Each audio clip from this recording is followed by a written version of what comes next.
What about, I guess, in terms of the legacy, it's you move on from this, you build something else. And if it's Luna 2.0, that's one thing. But the legacy of everyone else in what they lost in this still continues. Right.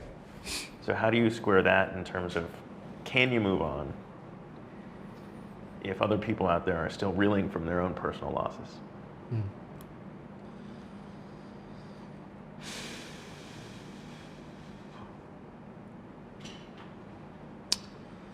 It's a tough question. It's not easy.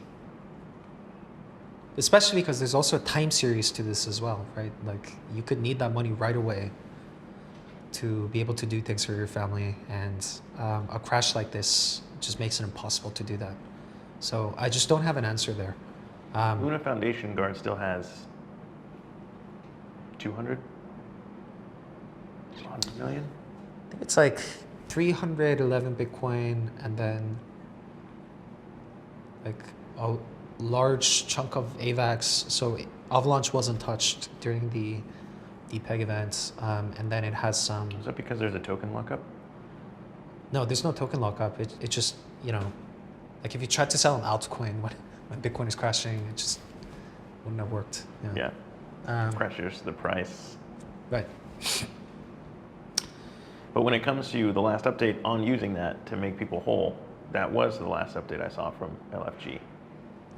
Yeah, so what we plan to do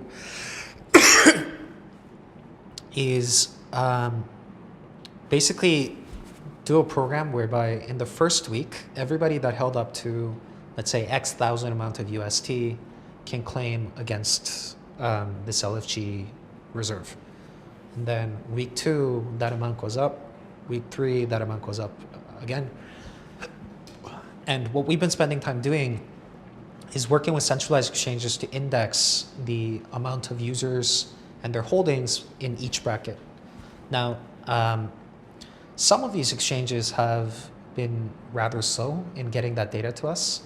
And in some cases, like the data that they've provided was inflated over what was visible on chain. So we've been working with, the various different partners that have, worked with UST to make sure that the data that they provided to us is accurate. It's proving to take some time. Yeah.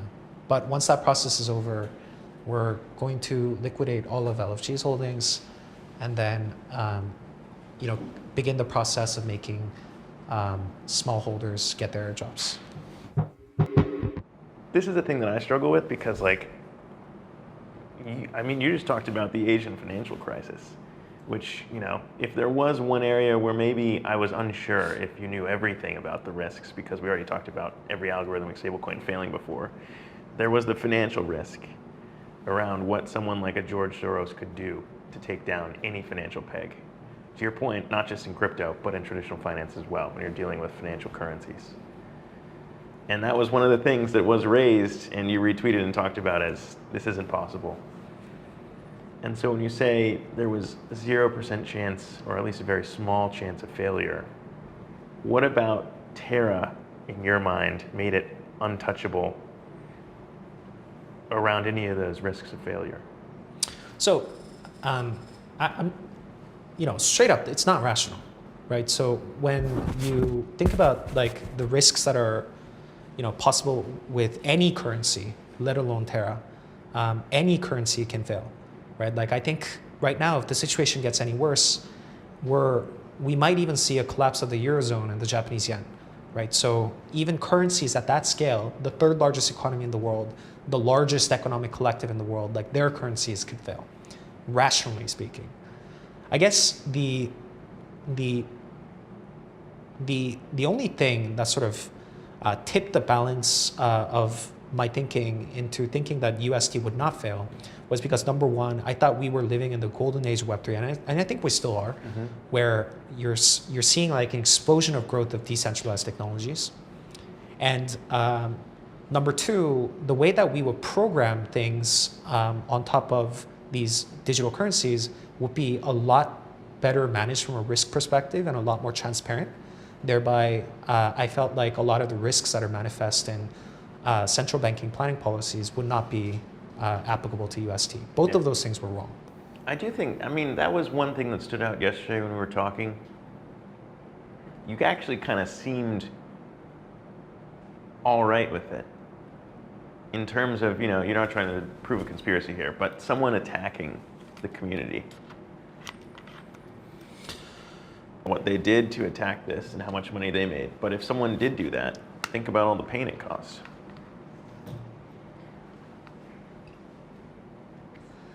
In every trade, there's collateral damage, right? So for example, if you're buying a token, then somebody that put out a short gets hurt. And then when you sell a token, that loss is socialized amongst the rest of the holders. You can't blame the trader that took a market opportunity. Maybe from an objective standpoint, but from where you sit as a subjective standpoint, if someone came into my house and did something to my family, that's the way I would see it.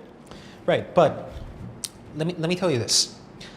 If there was a tiger that had been starved for a week, and then your family and this tiger happens to meet, and the tiger happens to kill a member of your family and eats it, can you really blame the animal?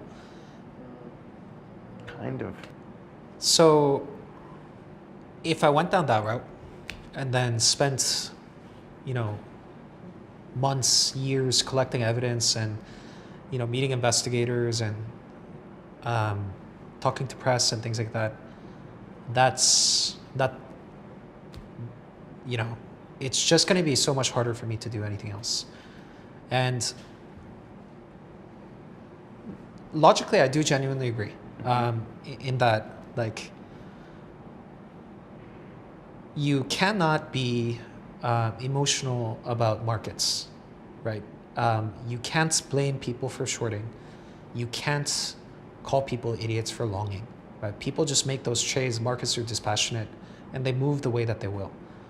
But I mean, to your tiger metaphor, right? When you're talking about that, it's like, all right, do you blame a tiger for coming in and eating one of my family members? It's like, in this, it's someone saw the 4-pool migration, waited for the perfect time. It was calculated. It wasn't just an emotional, I need to eat. It was, this is the time to strike and take this thing down. And if that's the case, it's a little bit more calculated. Yeah, so if you're asking me whether there was a mole at TFL, that's probably yes. Whether somebody tried to take advantage of that particular... The attack happened with the 4-pool migration plans, and the only people that knew that were TFL employees. The event happened precisely at the moment when our entire leadership were on flights. So, there was probably some information flows that we're not aware of to this day. So this was an extremely calculated move. I'm just saying that there's coincidences, and I'm trying really hard not to go down this rabbit hole because I don't want to let myself. But why don't you want to let yourself go down that hole? Because, again, if it were me, there's someone who did this. And there's an aspect of, I don't want to say revenge, but there's an aspect of trying to figure it out that would be really hard to turn off. But what good would that do, right?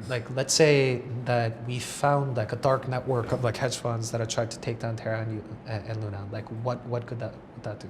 But I think about kind of the way that you responded to some of those tweets about how this could be done.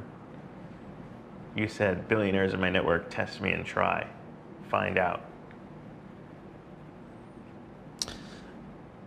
That was a little different though, because what Freddie's analysis was saying was you could acquire a lot of UST from open markets because the swap spread impacts more on the way down rather than on the way up. Mm-hmm. But there's actually symmetry in both directions. If that analysis had concluded the timing of LFG, trying to build reserves to, let's say, to build Bitcoin reserves and things like that, that would have been a totally different dynamic. Yeah. But those things hadn't existed at that point. I almost wonder if, it sounds like there's a route to go down if you open that box and you find out the answer to who was behind it. And I guess it's fair to ask and make sure that it wasn't you. Are you asking whether I shorted? Yeah. I've never shorted a cryptocurrency in my life, let alone Luna and UST. So when it comes to figuring out who was behind this, then I feel like as a founder, if you're saying that you don't want to go down that path because it would mean ultimately that it would prove you failed to protect against that, is that the main reason why? No, it's not so much that. It's just that, like, even if you found somebody that has shorted, you know, like Luna and UST, or like accumulated UST with the purpose of depegging it, I don't think that's legal. How I deal with stress is that I only care about things that matter and I can do something about.